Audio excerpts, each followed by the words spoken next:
نحمده سبحانه وتعالى على السراء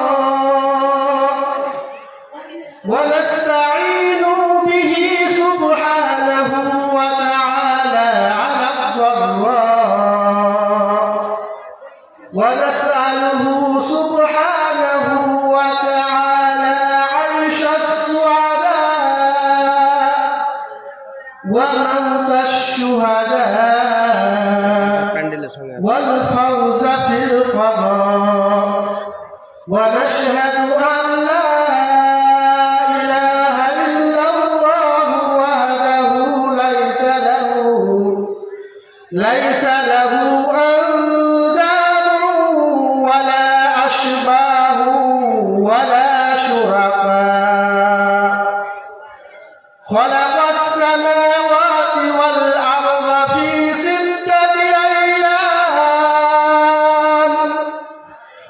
6 أيام وكان عرشه على الماء خلق الخلق فمنهم السعداء ومنهم الأشقياء محيط بخلقه فليس لهارب منه نجاة قادر مقتدر فكل الممكنات في قدرته سواء سميع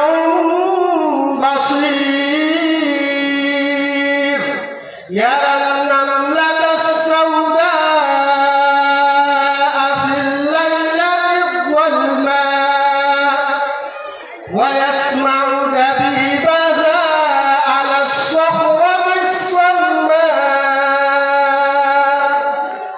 هو الفعال لما يريد فوحدوا رب الأرض والسماء ونشهد أن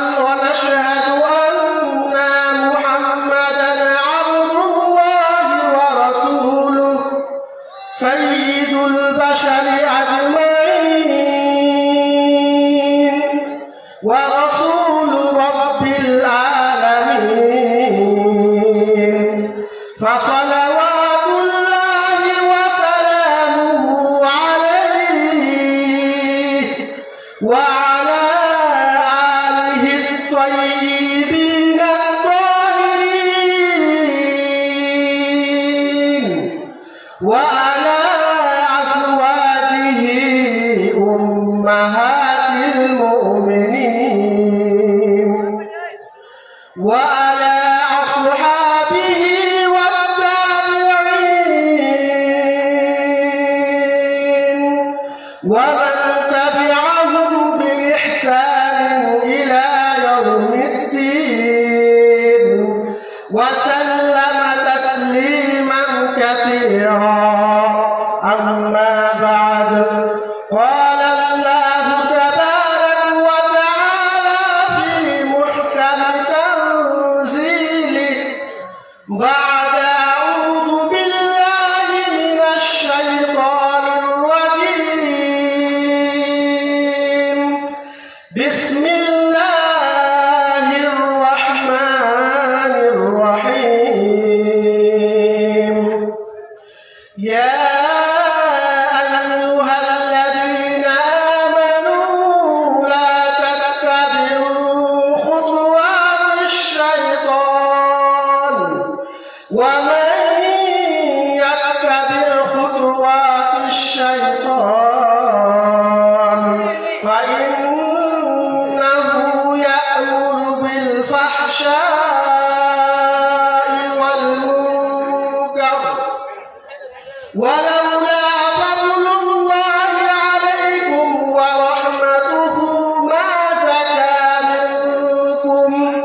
ما زكى منكم من أحد أبدا ولكن الله يزكي من يشاء والله سميع عليم.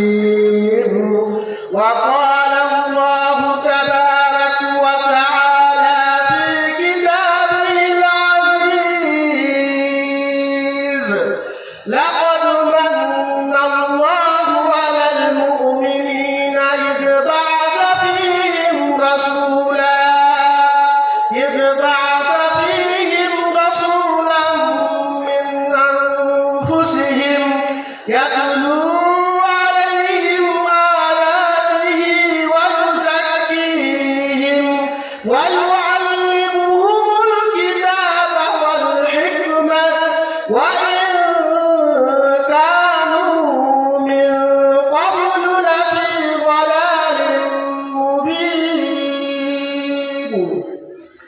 وجاء في الحديث القدسي عن أنس بن مالك رضي الله تعالى عنه قال سمعت رسول الله صلى الله عليه وسلم يقول إن الله تبارك وتعالى قال يا ابن آدم إنك ما دعوتني ورجوتني غفرت لك على ما كان فيك ولا أبالي يا ابن آدم لو بلغت ذنوبك عنان السماء ثم استغفرتني غفرت لك ولا أبالي يا ابن آدم لو آتيتني بقراب الأرض خطايا ثم لقيتني لا تشرك بي شيئا لأتيتك بقرابها مغفرة. যেদিকে তাকাই শুধু কুলসিত পরিবেশ, যেদিকে তাকাই শুধু কুলসিত পরিবেশ, নবীন প্রবীণ সব খেলছে পাপের রেশ। আজ লক্ষ্য দিয়ে ঝুলি ভরা সমাজের পেশা, আজ লক্ষ্য দিয়ে ঝুলি ভরা সমাজের পেশা, প্রকাশ্যে খুন রাহাজানি ও মাদকতার নেশা। সর্বত্রই আজ বিরাজ করে স্বার্থের ভালোবাসা, সর্বত্রই আজ বিরাজ করে স্বার্থের ভালোবাসা। অসভ্যতায় মোজে পৃথিবী, সভ্যতা সর্বনাশা। অন্ধকারে গিয়ে মানব হইল বিবেকহীন, অন্ধকারে গিয়ে মানব হইল বিবেকহীন। শয়তানের ফাঁদে পড়ে তাই রাতকে বলে দিন। ইমানের পথে অবিচল থাকা আজকে বড় দায়, ইমানের পথে অবিচল থাকা আজকে বড় দায়। বাজার হাটে পণ্যের দরে ইমান বিক্রি হয়।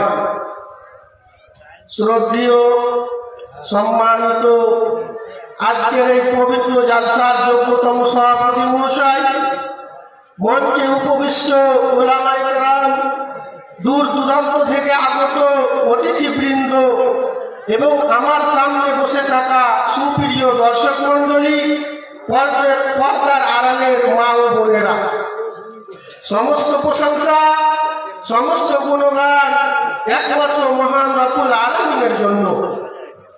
আমরা তারই প্রশংসা করি, তারই কাছে সাহায্য প্রার্থনা করি এবং তারই কাছে ক্ষমা প্রার্থনা করি। আমরা আমাদের অন্তরের অনিষ্ট থেকে ও সমস্ত অন্যায় কার্যাদির অশুভ পরিণতি হতে আল্লাহ তাআলার কাছে আশ্রয় প্রার্থনা করছি। আমরা সাক্ষ্য প্রদান করছি যে আল্লাহ তাআলা ছাড়া সত্য কোনো মাবুদ নেই, তিনি একক ও অদ্বিতীয়, তিনার কোনো শরীক নেই। আমরা আরো সাক্ষ্য প্রদান করছি যে মহানবী মুহাম্মদ সাল্লাল্লাহু আলাইহি ওয়াসাল্লাম আল্লাহ তাআলার প্রেরিত দূত, রাসূল ও বন্ধু। মহান আল্লাহ তাআলা মহানবী মুহাম্মদ সাল্লাল্লাহু আলাইহি ওয়াসাল্লামকে রিসালাতের মহান দায়িত্ব দিয়ে পৃথিবীর বুকে প্রেরণ করেছিলেন। আর মহানবী মুহাম্মদ সাল্লাল্লাহু আলাইহি ওয়াসাল্লাম রিসালাতের সেই দায়িত্বকে পুঙ্খানুপুঙ্খভাবে আদায় করেছেন। মৃত্যু পর্যন্ত তিনি দিনের পথে সংগ্রাম চালিয়ে গেছেন এবং তিনার উম্মতদেরকে সমস্ত বিষয় তিনি পরামর্শ দিয়ে গেছেন। আল্লাহ তাআলা তিনার প্রতি শত শত দুরূদ ও সালাম বর্ষণ করুন। আল্লাহুম্মা সাল্লি আলাইহি আল্লাহুম্মা বারিক আলাইহি। নবী মুহাম্মদ সাল্লাল্লাহু আলাইহি ওয়াসাল্লামের যারা অনুসারী হবে কিয়ামত পর্যন্ত তার যারা অনুসারী হবে পুঙ্খানুপুঙ্খভাবে তার শরীয়তের প্রতি আমল করবে, আল্লাহ তাআলা তাদের সকলের প্রতি রহমত বর্ষণ করুন। সুপ্রিয় দর্শক মণ্ডলী, আজকে আমি আপনাদের সম্মুখে যে বিষয়বস্তু নিয়ে কিছু কথা বলার জন্য মনস্থির করেছি সেটি হচ্ছে আত্মশুদ্ধির ইসলামিক পদ্ধতি। আত্মশুদ্ধি কি, আত্মশুদ্ধির গুরুত্ব কি এবং আমরা কিভাবে আত্মশুদ্ধি করব তার ইসলামিক পদ্ধতি কি, এই বিষয়ে দু চারটি কথা বলে আমি আমার বক্তব্য শেষ করব ইনশাআল্লাহ। সম্মানিত দর্শক মণ্ডলী, আজকে যদি আমরা আমাদের সমাজে বসবাসকারী লোকদেরকে গভীরভাবে পর্যবেক্ষণ করি তাহলে আমরা বুঝতে পারবো যে আমাদের সমাজে কিছু এমন লোক রয়েছে যারা বাইরের দিক থেকে দেখতে খুবই সুসজ্জিত, খুবই চমকযুক্ত, খুবই সুসজ্জিত, দেখে মনে হবে একেবারে কত বড় আল্লামা, কত বড় মুফতি, কিন্তু ভিতর ভিতর তার আমলের কোনো খোঁজখবর নেই। সে শিক্ষা অর্জন করেছে কেবল লোকেদেরকে বিভ্রান্ত করার জন্য, সে নিজেকে জাহির করার চেষ্টা করে, সে নিজেদেরকে সমাজে প্রভাবিত করার চেষ্টা করে, কিন্তু ভিতরে ভিতরে ইসলামের তার কোনো আমল নেই, সে ইসলামের প্রতি কোনো আমল করে না। অর্থাৎ বাইরে বাইরে দেখতে তাকে একজন আলিম মনে হবে, সে বড় বড় দাড়ি ছেড়ে থাকবে, সে পায়জামা পাঞ্জাবি টুপি পরে হেঁটে থাকবে, কিন্তু দেখে মনে হবে সে অত্যন্ত বড় আলিম এবং সে জ্ঞানের কথা বলবে, ইসলামের কথা বলবে, কিন্তু নিজের জীবনে সে ইসলামকে প্রতিষ্ঠা করতে পারেনি। এমন কিছু লোক আমরা আমাদের সমাজে দেখতে পাবো। এইসব লোকেদের উদাহরণ আল্লাহ তাআলা কোরআন মাজিদে মুনাফিকদের সাথে দিয়েছেন। আল্লাহ তাআলা কোরআন মাজিদের মধ্যে বর্ণনা করছেন, وَإِذَا رَأَيْتَهُمْ تُعْجِبُكَ أَجْسَامُهُمْ وَإِن يَقُولُوا تَسْمَعْ لِقَوْلِهِمْ كَأَنَّهُمْ خُشُبٌ مُّسَنَّدَةٌ يَحْسَبُونَ كُلَّ صَيْحَةٍ عَلَيْهِمْ هُمُ الْعَدُوُّ فَاحْذَرْهُمْ قَاتَلَهُمُ اللَّهُ أَنَّىٰ يُؤْفَكُونَ। মহান আল্লাহ তাআলা রাসূলুল্লাহ সাল্লাল্লাহু আলাইহি ওয়াসাল্লামকে সম্বোধন করে বলছেন, হে মহানবী মুহাম্মদ সাল্লাল্লাহু আলাইহি ওয়াসাল্লাম, তুমি যখন মুনাফিকদেরকে দেখবে, তুজিবুকা আরসামুহুম, তাদের দেহগুলোকে তোমাকে হতভম্ব করে দেবে, এত সুন্দর তাদের দেহের গঠন হবে, তাদের বড় বড় দাড়ি থাকবে, তারা টুপি পরে হতে থাকবে, তাদের ইসলাম হোক, তাদের পোশাক হবে ইসলামিক পোশাক, বাইরের দিকটা তাদের খুবই চমকযুক্ত হবে, খুবই সুসজ্জিত হবে। ওয়াইদা ওয়াইদাহুম, যখন তুমি তাদেরকে দেখবে, তুজিবুকা আরসামুহুম, তো তাদের দেহের গঠন তোমাকে চমক সৃষ্টি করে দেবে তোমার মধ্যে। ওয়াইদা ইয়াসমা'ু লিকাওলি ওয়া তাসমা'ু লিকাওলিহিম, এবং যখন তারা কথা বলবে তো খুব সুন্দর কথা বলবে, তাদের ভাষা শৈলী খুব সুন্দর হবে, তাদের বর্ণনা ভঙ্গি খুবই সুন্দর হবে, কিন্তু আল্লাহ তাআলা কোরআন মাজিদে বলেছেন, ফাহযারহুম, হে রাসূল সাল্লাল্লাহু আলাইহি ওয়াসাল্লাম, তুমি তাদের থেকে সাবধান থাকো। কাতালাহুল্লাহ, আল্লাহ তাআলা সেই সব লোকদেরকে ধ্বংস করুন।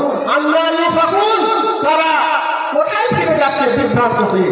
তাহলে এই আয়াত থেকে আমরা বুঝতে পারলাম যে সমাজে কিছু এমন মানুষ রয়েছে যাদের চরিত্র মুনাফিকের মতো দুই মুখনীতি, এখানে এক কথা ওখানে আরেক কথা, এমন মানুষ সমাজে পাওয়া যাচ্ছে। সেসব মানুষ হচ্ছে মুনাফিকদের মতো। মুনাফিকদের বৈশিষ্ট্য কি ছিল? তারা ইসলাম বাইরের মানুষদেরকে দেখাতো যে আমরা ইসলামের প্রতি আমল করি, আমরা ইসলামের খায়রা, কিন্তু ভিতরে ভিতরে তারা ছিল ইসলামের সবচেয়ে বড় শত্রু। তাই আল্লাহ তাআলা মহানবী মুহাম্মদ সাল্লাল্লাহু আলাইহি ওয়াসাল্লামকে বলেছেন, হে নবী মুহাম্মদ সাল্লাল্লাহু আলাইহি ওয়াসাল্লাম, তুমি তাদের থেকে সাবধান থাকো। তাহলে বুঝতে পারলাম যে কিছু এমন মানুষ রয়েছে যাদের আত্মাটা খুবই কালোমুখী, কিন্তু বাইরেটা খুবই চমকযুক্ত। আমাদেরকে সর্বপ্রথম আমাদের আত্মাকে শুদ্ধ করতে হবে, আত্মশুদ্ধি করতে হবে। আত্মশুদ্ধিটা কি? আত্মশুদ্ধি হচ্ছে আত্মার পবিত্রকরণ, নিজের আত্মাকে পবিত্র করা। আরবি পরিভাষায় বলা হয় তাসকিয়াতুন নফস, অর্থাৎ আত্মার পবিত্রকরণ। বিষয়টা কি? নিজের আত্মা থেকে ঝগড়া, বিবাদ, হানাহানি, কাটাকাটি, মারামারি, হিংসা, বিপদ ইত্যাদি মনোভাবকে দূর করে নিজের আত্মাকে ইসলামিক গুণ সম্পূর্ণ বানিয়ে দেওয়ার নাম হচ্ছে আত্মশুদ্ধি। আত্মশুদ্ধির অনেক গুরুত্ব রয়েছে। আল্লাহ তাআলা কুরআন মাজিদের মধ্যে এত বেশি শপথ করে আত্মশুদ্ধির ব্যাপারে বলেছে যে এই ব্যতীত অন্য কোনো বিষয়ে এক শপথ করে বলেননি।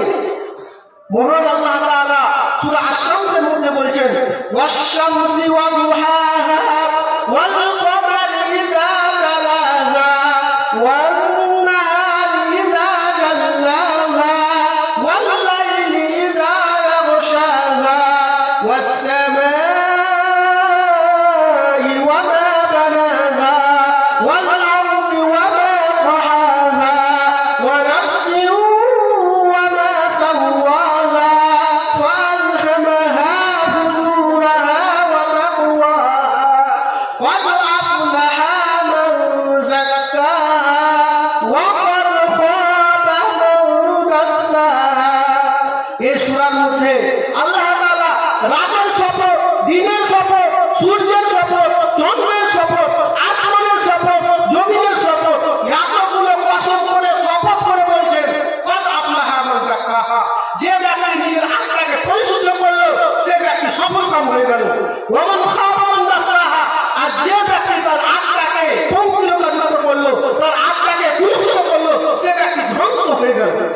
তাহলে বলুন তো আল্লাহ তাআলা এই আয়াতের মধ্যে কত কসম করে বলেছেন যে যে ব্যক্তি নিজের আত্মাকে শুদ্ধ করবে, যে ব্যক্তি মনকে শুদ্ধ করবে, সে সফলকাম হয়ে যাবে।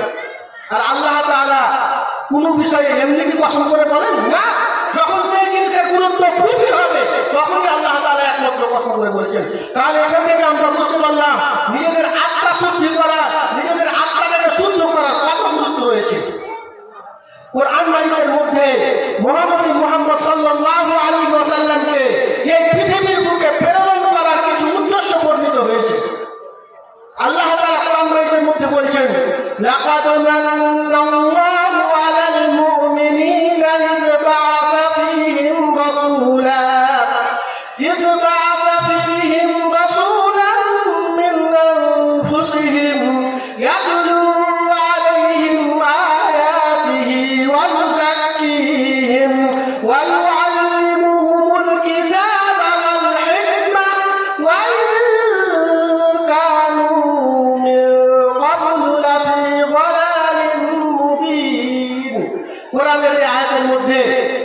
মহানবী মুহাম্মদ সাল্লাল্লাহু আলাইহি ওয়াসাল্লামকে এই পৃথিবীতে প্রেরণ করার কিছু উদ্দেশ্য বর্ণনা করেছেন আল্লাহ তাআলা। তার মধ্যে দ্বিতীয় নম্বরে বলেছেন মানুষের অন্তরকে পবিত্র করার জন্য মহানবী মুহাম্মদ সাল্লাল্লাহু আলাইহি ওয়াসাল্লামকে প্রেরণ করা হয়েছে।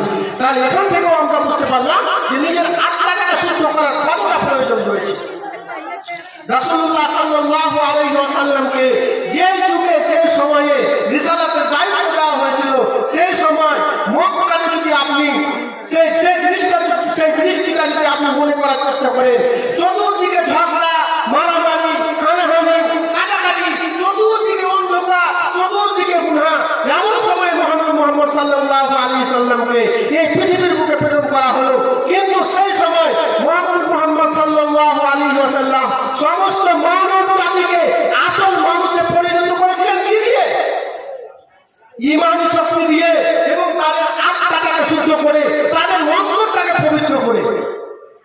রাসূলুল্লাহ সাল্লাল্লাহু আলাইহি ওয়াসাল্লাম বলেছেন আনিন নু'মান ইবনে বাশীর রাদিয়াল্লাহু তাআলা আনহু قال سمعت رسول الله صلى الله عليه وسلم يقول ألا وإن في الجسد مضغة إذا صلحت صلح الجسد كله وإذا فسدت فسد الجسد كله ألا وهي القلب। এই হাদিসের মধ্যে রাসূলুল্লাহ সাল্লাল্লাহু আলাইহি ওয়াসাল্লাম বলেছেন, হে লোকেরা, তোমরা জেনে রাখো তোমাদের দেহের মধ্যে এমন একটি মাংসপিণ্ড রয়েছে যে মাংসপিণ্ডটি যদি সুস্থ থাকে তাহলে তোমার পুরো দেহটাই সুস্থ থাকবে, কিন্তু সেই মাংসপিণ্ডটি যদি অসুস্থ হয়ে পড়ে তাহলে তোমার পুরো দেহটাই অসুস্থ হয়ে যাবে। আর জেনে রাখো তোমরা, সেই মাংসপিণ্ডটি হচ্ছে তোমাদের এই অন্তর। মানুষের অন্তর যদি সুস্থ থাকে তাহলে পুরো বডিতে সুস্থ থাকবে, কিন্তু এই অন্তর যদি অসুস্থ হয়ে যায় তাহলে মানুষ পুরোটাই দেহটা পুরোটাই অসুস্থ হয়ে যাবে। তাহলে এখানেও আমরা অন্তরের গুরুত্বটা বুঝতে পারলাম। দেখুন, আল্লাহ তাআলা মানব জাতিকে দুটি জিনিস দিয়ে সৃষ্টি করেছেন, প্রথম দেহ, দ্বিতীয়ত আত্মা। আর এখানে দেহ আত্মার মধ্যে আত্মার ভূমিকাটাই হচ্ছে মূল। এই আত্মাটা আমাদের পুরো দেহটাকে পরিচালনা করে। আমরা যখন কোনো গুনার কাজ করি তখন সর্বপ্রথমে সেই গুনার খেয়ালটা কোথায় আছে বলুন তো? আমাদের অন্তরে আছে সর্বপ্রথম সেই গুনার খেয়ালটা, তারপরে আমাদের দেহটা সেই গুনাটাকে করে। প্রথমে খেয়ালটা অন্তরে আছে, তারপরে দেহটা করে। নেকির কোনো অবস্থা যদি হয় তাহলে সেটাও প্রথমে আমাদের অন্তরে আছে, তারপরে আমাদের দেহটা নেকির কাজটা করে। ধরুন, একটা গাড়ি একটা ড্রাইভার চালিয়ে নিয়ে যাচ্ছে, মাঝ রাস্তাতে কোথাও অন্যের গাড়ির সাথে অ্যাক্সিডেন্ট হয়ে গেল, তাহলে ক্ষতিগ্রস্ত কে হলো? ড্রাইভার ক্ষতিগ্রস্ত হলো, তার সহযাত্রীও ক্ষতিগ্রস্ত হলো, বাসের মধ্যে যতগুলো লোক ছিল তারা ক্ষতিগ্রস্ত হলো, বিপক্ষ পার্টিকে গাড়িতে দিয়েছিল সেও ক্ষতিগ্রস্ত হলো। তাহলে এখান থেকে বোঝা যাচ্ছে আত্মাটা হচ্ছে একটি গাড়ির মতো। এই আত্মা যদি আপনার বিশুদ্ধ না হয়, আত্মা যদি খারাপ হয়ে যায়, তাহলে সেই ব্যক্তি নিজে তো ধ্বংস হবে, বরং পুরো সমাজটাকে নিয়ে ধ্বংস করবে, পুরো সমাজটাকে নিয়ে ধ্বংস করবে। অতএব একটা শুদ্ধ আত্মার গুরুত্ব কতটুকু আল্লাহ তাআলা কোরআন মাজিদের মধ্যে বলছেন, ইয়াউমা লা ইয়ানফাউ মালুন ওয়ালা বানুন ইল্লা মান আতাল্লাহ বিকলবিন সালিম। কিয়ামতের দিন তোমার সন্তান সন্ততি কোনো কাজে আসবে না, তোমার ধন দৌলত কোনো কাজে আসবে না। তুমি পরিত্রাণ সেদিন একমাত্র এই কারণেই পাবে যখন তুমি একটা শুদ্ধ আত্মা, একটা পরিশুদ্ধ আত্মা নিয়ে তুমি আমার কাছে হাজির হবে। তাহলে এই আয়াতগুলো থেকে আমরা বুঝতে পারলাম যে আমাদের আত্মাটাকে শুদ্ধ করার কতটা গুরুত্ব রয়েছে। দেখুন, মানুষের এই দেহটা হচ্ছে কাঁচের মতো, যখন সেই কাঁচটাতে একটা কালো ফোঁটা পড়ে যায়, যেটা আমরা স্পষ্ট বুঝতে পারি, গুনাহ করে করে করে মানুষের অন্তরে কতগুলো কালো দাগ পড়ে গেছে। এই কালো দাগ পড়ে গেছে, তো যখন মানুষের অন্তরে কালো দাগগুলো পড়তে থাকে তখন আল্লাহ তাআলা সেই ব্যক্তিকে আর নেকি করার আর সুযোগ দেয় না। তার নেকির খাতাকে আল্লাহ তাআলা মোহর লাগিয়ে দেন, তাকে আর নেকির সুযোগ দেওয়া হয় না। কাল্লা বাল রানা আলা কুলুবিহিম, কাল্লা বাল রানা আলা কুলুবিহিম মা কানু ইয়াকসিবুন। কখনোই নয়, গুনাহ করে করে করে করে তাদের অন্তরটাকে কুলসিত করে দিয়েছে, গুনাহ করে করে তাদের অন্তরটাকে কুলসিত হয়ে গেছে, এটা তাদের প্রাপ্য। এই জন্যই আমি তাদের মোহর লাগিয়ে দিয়েছিলেন। অতএব আমাদের এই কুলসিত আত্মা, যেটা আমরা গুনাহ করে করে কালো করে ফেলেছি, এর দরকার আছে আত্মাকে শুদ্ধ করা। তো আত্মাকে শুদ্ধ করার আমি ইসলাম পদ্ধতি বলবো। তার মধ্যে সর্বপ্রথম পদ্ধতি হচ্ছে বেশি বেশি করে কুরআন তেলাওয়াত করা। আত্মশুদ্ধির একমাত্র প্রথম মাধ্যম হচ্ছে বেশি বেশি করে কোরআন তেলাওয়াত করা। দেখুন, কোরআন হচ্ছে পূর্ণাঙ্গ জীবন বিধান। কোরআনের শিক্ষায় রয়েছে মানব জাতির মুক্তি। মহানবী মুহাম্মদ সাল্লাল্লাহু আলাইহি ওয়াসাল্লামের উম্মত হয়ে আমরা আজকে কোরআনের শিক্ষাটাকে অনুধাবন করতে পারছি না বলে আমাদের জীবনে নানাবিধ অশান্তি, কলহ, বিবাদ, ঝগড়া, ঝাঁটি ইত্যাদি হতেই চলেছে। আমাদেরকে কোরআনের শিক্ষায় শিক্ষিত হতে হবে, তাহলে আমাদের এই আত্মাটা পরিশুদ্ধ হবে। কোরআনের শিক্ষায় শিক্ষিত হতে হবে। আল্লাহ তাআলা পবিত্র কোরআন মাজিদের মধ্যে বলছেন, ইন্নামাল মুমিনুনা আল্লাযীনা ইযা যুকিরাল্লাহু ওয়াজিলাত কুলুবুহুম ওয়া ইযা তুলিয়াত আলাইহিম আয়াতুহু যাদাতুহুম ঈমানা। এই আয়াতের মধ্যে বলছে মুমিন তো তারাই যারা, যার সামনে যখন আল্লাহ তাআলার জিকির করা হয়, স্মরণ করা হয়,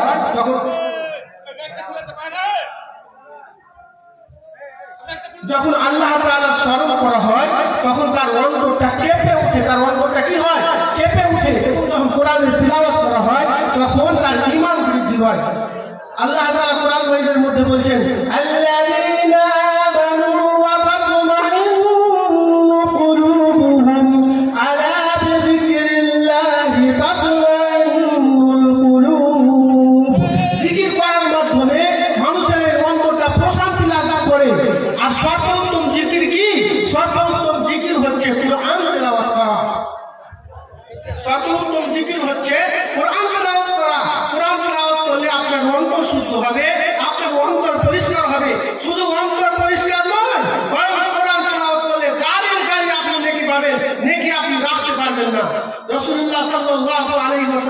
বলছেন, মান ক্বারা হারফান মিন কিতাবিল্লাহ, মান ক্বারা হারফান মিন কিতাবিল্লাহ ফালাহু বিহি হাসানাহ ওয়াল হাসানাতু বিআশরি আমসালিহা লা আকুলু আলিফ লাম মিম হারফ বাল আলিফুন হারফ ওয়া লামুন হারফ ওয়া মিমুন হারফ।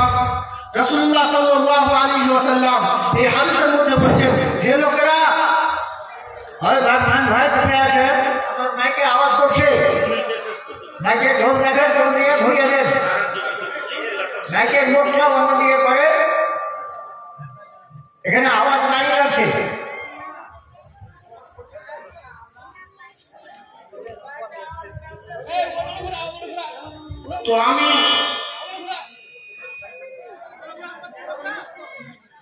তো আমি যেটা বলছিলাম, রাসূলুল্লাহ সাল্লাল্লাহু আলাইহি ওয়াসাল্লাম বলছেন যে ব্যক্তি মান ক্বারা হারফান মিন কিতাবিল্লাহ, যে ব্যক্তি আল্লাহর গ্রন্থ থেকে একটি হরফ পড়বে, ফালাহু বিহি হাসানাহ, তার জন্য একটি নেকি রাখা হয়েছে, ওয়াল হাসানাতু বিআশরি আমসালিহা, আর এই নেকি 10টি নেকির সমান।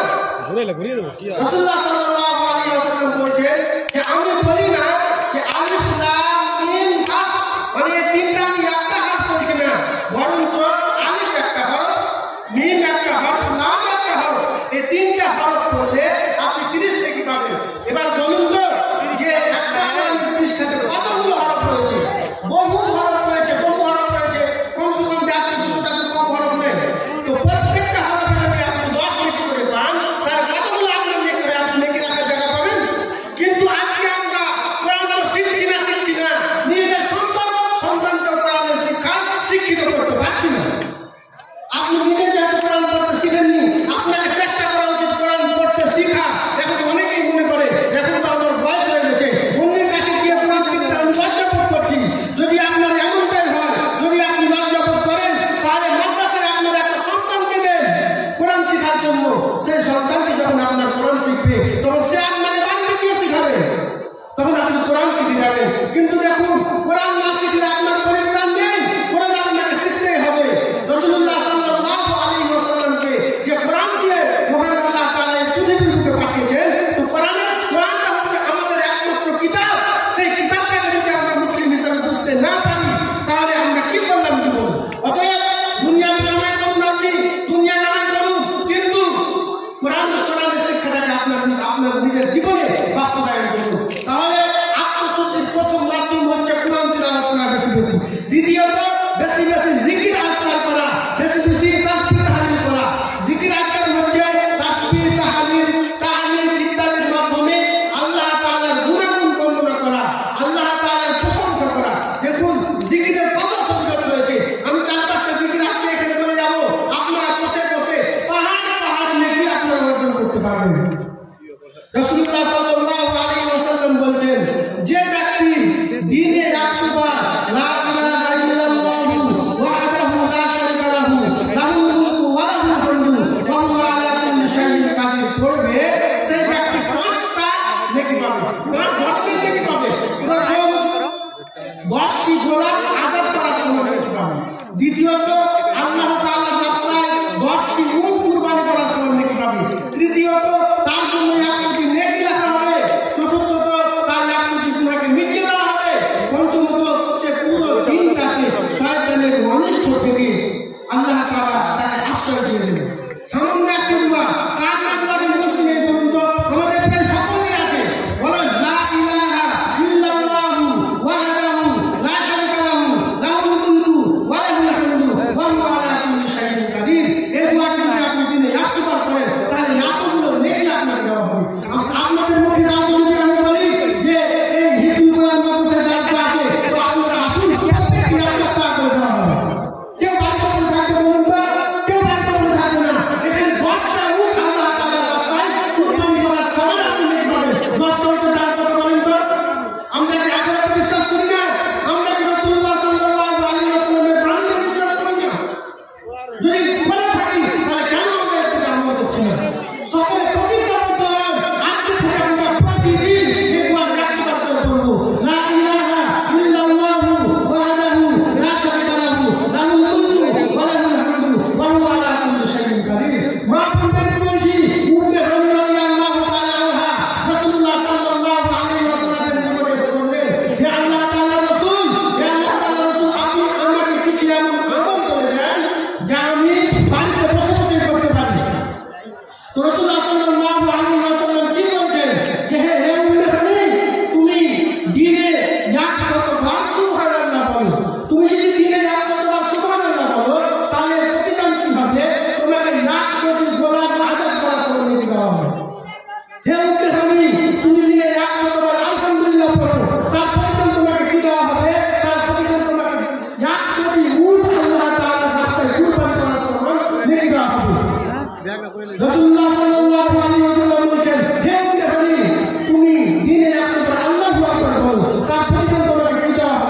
মা বোনদের বলছি আপনারা কাজ করেন, রান্না বান্না করেন, করতে করতে 100 বার সুবহানাল্লাহ বলতে পারবেন না, 100 বার আলহামদুলিল্লাহ বলতে পারবেন না, 100 বার আল্লাহু আকবার বলতে পারবেন না।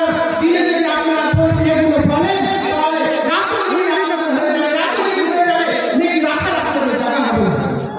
রাসূলুল্লাহ সাল্লাল্লাহু আলাইহি ওয়াসাল্লাম বলেন, মান আকালা তাআমান সুন্নামান আলহামদুলিল্লাহিল্লাযী আত'আমানি হাদা ওয়া রাযাকানিহি মিন গায়রি হাওলিন মিন্নি ওয়ালা কুওয়া।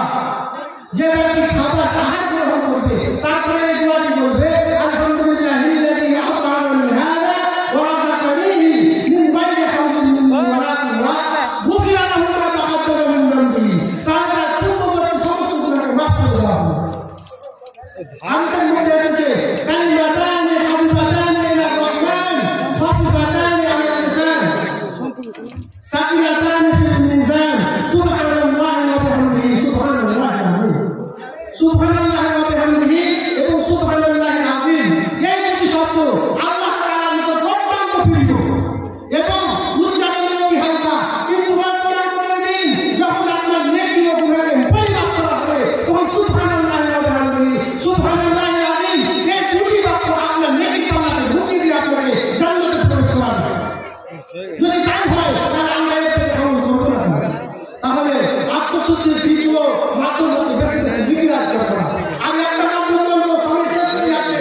আত্মশুদ্ধির তৃতীয় মাধ্যম হচ্ছে বেশি বেশি করে তওবা ইস্তেগফার করা, বেশি বেশি করে তওবা ইস্তেগফার করা। রাসূলুল্লাহ সাল্লাল্লাহু আলাইহি ওয়াসাল্লাম বলেন, ইয়া আইয়ুহান নাস তুবু ইলাল্লাহ ফাইন্নী আতুবু ফিল ইয়াউমি ইলাইহি মিয়াতা মাররা। রাসূলুল্লাহ সাল্লাল্লাহু আলাইহি ওয়াসাল্লাম বলেন, হে লোক সকল, তোমরা আল্লাহ তাআলার কাছে বেশি বেশি করে তওবা করো, কেননা আমি মুহাম্মদ সাল্লাল্লাহু আলাইহি ওয়াসাল্লাম আল্লাহর নিকট দিনে 100 বার তওবা করি। এখন ভাবুন তো, যে নবী মুহাম্মদ সাল্লাল্লাহু আলাইহি ওয়াসাল্লাম ছিলেন মাসুমের খাতা, তার দ্বারা কোনো ভুল হয়নি, সেই ব্যক্তি যদি দিনে 100 বার তওবা ও ইস্তেগফার করে তাহলে আমরা কি করব? আমাদের জীবনটা তো গুনাহে ভরা। আসুন আমরা বেশি বেশি করে তওবা করি। এই আত্মশুদ্ধির চতুর্থ মাধ্যম হচ্ছে সৎ সঙ্গী নির্বাচন করা। সৎ সঙ্গী নির্বাচন করুন। জীবনে চলতে ফিরতে উঠতে বসতে ভালো মানুষের সঙ্গ গ্রহণ করুন। ভালো মানুষ ও খারাপ মানুষের উদাহরণ দিতে গিয়ে রাসূলুল্লাহ সাল্লাল্লাহু আলাইহি ওয়াসাল্লাম বলেছেন, তুমি যদি একজন আতর বিক্রেতার কাছে বসো, তুমি যদি তার কাছ থেকে আতর না কিনো তখন তুমি ফ্রিতে সুগন্ধি পাবে, কিন্তু তুমি যদি একটা ওই ভাটির কাছে বসো তাহলে লাভবান তো হবে না, বরঞ্চ অন্ধকার হয়ে যাবে। তোমার হয়তো তোমাকে ধোঁয়া দিয়ে তোমার চোখগুলোকে খারাপ করে দেবে, কিংবা ফুল দিয়েছে, আগুনের ফুল দিয়েছে, তোমার কাপড়কে ঢাকিয়ে দেবে।